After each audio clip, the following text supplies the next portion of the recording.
ഒഡീഷയിലും ഛത്തീസ്ഗഡിലും ക്രൈസ്തവ പുരോഹിതർക്കും കന്യാസ്ത്രീകൾക്കും നേരെയുണ്ടായ സംഘപരിവാർ ആക്രമണത്തിൽ മൗനം തുടരുന്ന കേന്ദ്രമന്ത്രി സുരേഷ് ഗോപിയെ ട്രോളിയിരിക്കുകയാണ് വിദ്യാഭ്യാസ മന്ത്രി വി ശിവൻകുട്ടി. തൃശൂരിൽ ആർക്കോ വേണ്ടി കാണാനില്ല, പരസ്യം വന്നു എന്ന് കേട്ടല്ലോ എന്നാണ് മന്ത്രി ഫേസ്ബുക്കിൽ കുറിച്ചത്. കഴിഞ്ഞ ദിവസം സുരേഷ് ഗോപിയെ ട്രോളി ഓർത്തഡോക്സ് സഭ തൃശൂർ ഭദ്രാസനാധിപൻ യൂഹന്നോൻ മാർ മിലിത്തിയോസ് മെത്രാപൊലിത്ത രംഗത്ത് വന്നിട്ടുണ്ടായിരുന്നു.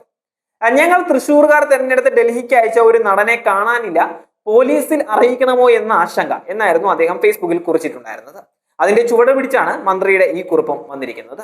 എന്ന് തന്നെയാണെങ്കിലും BJP-യിൽ നിന്ന് ഒരു തരത്തിലുമുള്ള സപ്പോർട്ട് കന്യാസ്ത്രീകളുടെ കാര്യത്തിൽ അവർ നടത്തിയിട്ടില്ലായിരുന്നു. സുരേഷ് ഗോപിയൊക്കെ മാധ്യമങ്ങളുടെ മുന്നിൽ പോലും വരാതെ മാറി നടക്കുകയാണ് ചെയ്തിട്ടുണ്ടായിരുന്നത്, ഒരു ഉത്തരവും നൽകാതെ. ആകെ രാജീവ് ചന്ദ്രശേഖർ മാത്രമാണ് അതിനെതിരെ പരസ്യമായി ഒന്ന് പ്രതികരിച്ചിട്ടുണ്ടായിരുന്നത്.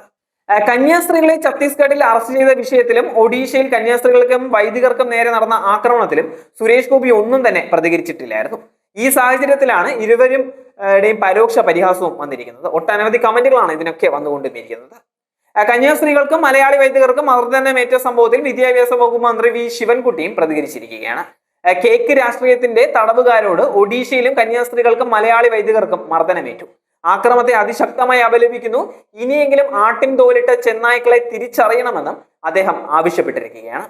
ഛത്തീസ്ഗഡിന് പിന്നാലെ ഒഡീഷയിലും കന്യാസ്ത്രീകൾക്ക് നേരെ നടന്ന അതിക്രമത്തിൽ വ്യാപക പ്രതിഷേധം തന്നെയാണ് ഉയർന്നു വരുന്നത്. വ്യാഴാഴ്ച വൈകിട്ടാണ് ഒഡീഷയിൽ മലയാളി കന്യാസ്ത്രീകൾക്കും വൈദികർക്കും നേരെ ബജ്റംഗ് ദൾ അതിക്രമം ഉണ്ടായിട്ടുണ്ടായിരുന്നത്.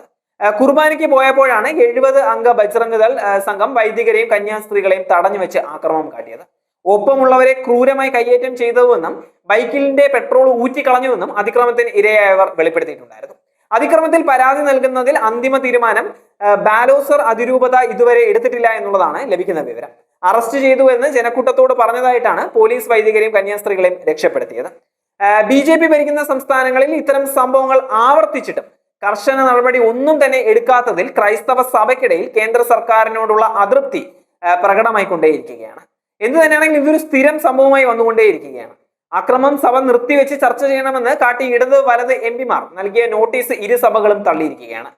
ഇടത് MP സഭയ്ക്ക് പുറത്ത് പ്രതിഷേധിക്കുകയും ചെയ്തിട്ടുണ്ടായിരുന്നു.